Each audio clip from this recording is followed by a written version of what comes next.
Hey guys, it's James Daynard, and today we are talking to all the wholesalers and hustlers trying to go find your next deal. We're going to talk about door knocking. Now, door knocking is kind of looked as like it's an old way of doing things, right? With technology now, you can mass text, you can mass cold call with companies like Easy Button Lead, to where they can contact thousands of people a month trying to get you that next lead. But I'm a little old school. I started in this business when I was 22 years old. I was a senior in college. I started working for an investment company, and that job was to get a stack of leads they would give me and bang doors all day long. I would hit 30 to 40 doors a day, every day, 5 to 6 days a week, which ended up turning into about 5 to 8 deals per month and a great living. Now, I know everyone can do this a lot smarter, and now wholesaling has kind of looked as like that prehistoric way of wholesaling, but there's certain reasons why it's still really beneficial. The first reason is you gotta have a genuine conversation with someone. You can look them in the eyes, you can read their body language. I can usually tell whether someone's interested in selling just by reading their face or what's going on at the house. In addition to, when I'm out working on projects, you know, like right now, we have flips everywhere. We are in Sammamish, Washington. We are driving around, and anytime we're driving neighborhoods, we can see a house that may be a little run down. That could be an old roof. Is it vacant? Is the mailbox overflowing? Is there trash and debris throughout the property? Is there a ton of deferred maintenance? And so those are things that sometimes data lists won't pull up. Many times the homes that we're buying that need a ton of work are actually rated in good condition on a county map.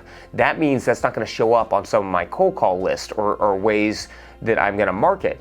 So door knocking gets you out in front of people, gets you in front of houses that are genuine opportunities. So as I'm working on projects, anytime I see a house that needs some serious neglect, I stop, I drop my card and knock the door just to see what's behind the door. You never know what someone's gonna say when they open the door. They might be just waiting for that person to come and knock on it. In addition to, sometimes finding people's correct contact information, like phone numbers and emails, isn't that easy to do. And the best deals that I've ever done in life are the people that are hard to find. The best way to find them, talk to them in person, knock on the door, go by, make a drive list, and stop there consistently. So don't forget door knocking. I know I'm old school, I know I like doing it the old way, but it will turn into revenue dollars. The main important thing is consistency. If you find a good lead, it smells like a deal, it looks like a deal, put it on a drive follow-up list and always keep coming back. All right, so what we're gonna go do now, we're driving for dollars, I took down the information, now I need to I'm already here, I might as well go knock on the door and make a friend. So we're gonna see how this goes. I don't know if anyone's home, but we are definitely gonna see. Maybe we can ink a deal right now. See how it goes.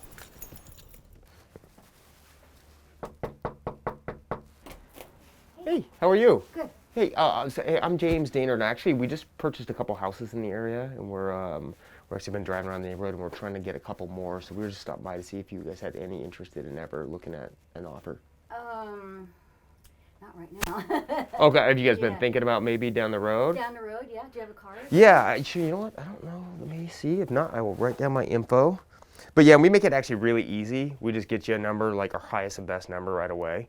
And then and we kind of work at any time frame. That's why people like working with us, because they're like, hey, we're thinking about moving down the road. And then they can kind of lock in. And then let's say you go to buy another house, we can close in 48 hours.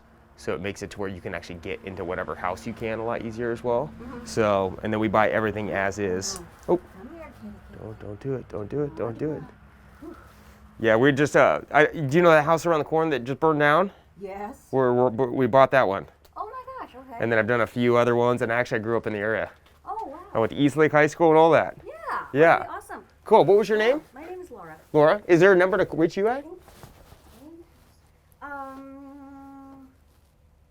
Actually, I don't want to give out my number just yet until I know. Okay, yeah, no worries. Yeah, and I'm always in the area because I'm coming to try to get that thing going. Okay. So, and then maybe if I don't hear from you, I'll just stop by in a couple months, see how things are going. Okay. Cool, thank you so much. Nice meeting you, Laura. Take care. Bye.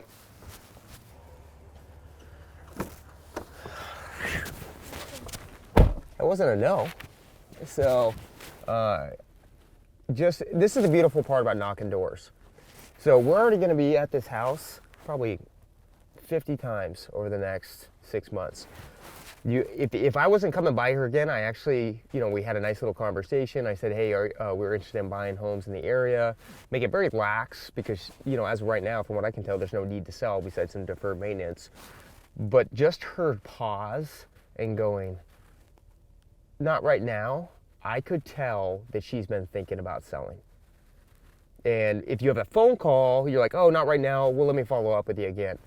This, I can tell that she is thinking about selling. And so what I need to do now is follow up with her again. She took my business card, she took my information. You always ask for her information.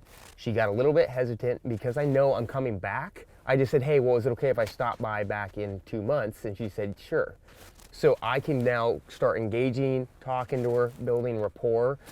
When you're knocking doors, it's not about just knocking the door and going for the close. It's really about building the relationship. That was one of the biggest things I had to learn knocking doors, was meet them, talk to them, build the relationship, and then come back and follow through. So now I will come by here in about 30 days and talk to her again. And, I let her know the house I was working on. I'm going to invite her to come look at it, and we can start building a relationship. And this might not be a sale this month or next month, but I bet you it's going to end up being a sale in about 4 months.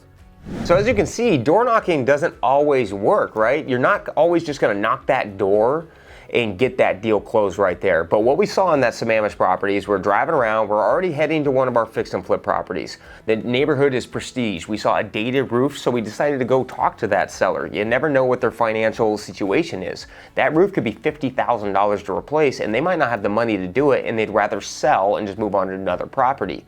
But in that clip, or what we just did, is I had a genuine conversation with someone. I wasn't too pushy because I'm always gonna be driving by that property again. And I'm gonna follow up with that lady to see if she ever wants to sell down the road. But again, that house would have popped up on no list that I could have done. And she gave me an opening that she could be open to selling down the road. So that is a good lead for us. So don't forget, as you're driving around, work smart, take the time, stop, have that 30-second conversation. That could turn into a $30,000 check. All right, wholesalers, thank you for checking this out, and I hope you learned some valuable tips to get your next deal done.